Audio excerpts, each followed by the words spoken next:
Hello there, Kia ora. It takes a special kind of blinkered vision to believe that our major public sector entities, our police, our military, the education sector, or the health sector, run in strict compartments between the front and back ends of the organisations.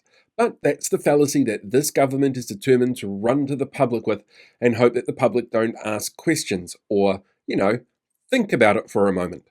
Their claims of cutting backroom staff and not impacting frontline services is laughable at best. At worst, it sets up these organisations for failure, and when an organisation like Te Whatu Ora fails, it costs lives. But that's the call the coalition has made, to give tax cuts to landlords and the wealthy, and to give their pet projects cushy funding while underfunding core infrastructure. Which is why it's so depressing to see, again, another round of voluntary redundancy offers for Te Whatu Ora staff. In documents leaked this week sent to the admin staff within the organisation, voluntary redundancy rounds are happening again because, in their own words, people are their biggest expense.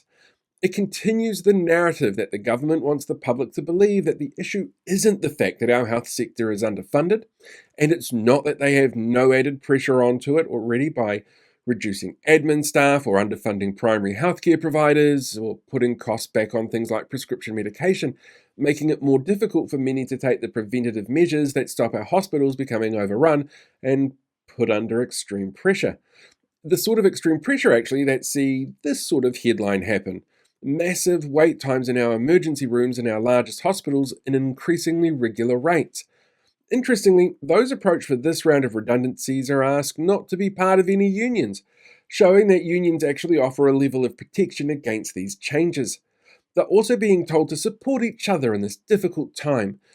But ultimately, it's a difficult time created by a government that increased funding lower than the rate of inflation. That seems to ignore the screeds of data that shows that primary healthcare is an essential element of looking after people and maintaining a healthy hospital system.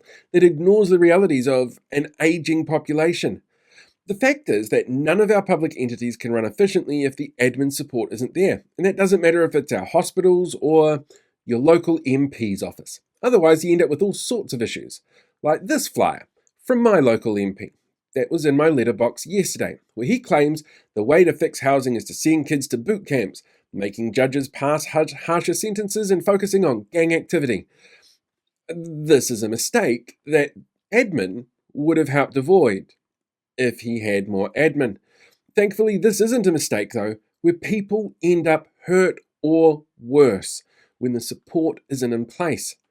No one in Aotearoa New Zealand should have to worry that their health is considered less important than tax cuts, that the dollar value on someone's life is going to be weighed against the dollar value of what landlords like our Prime Minister can make from investment properties. But that's exactly how it feels out there for so many New Zealanders right now.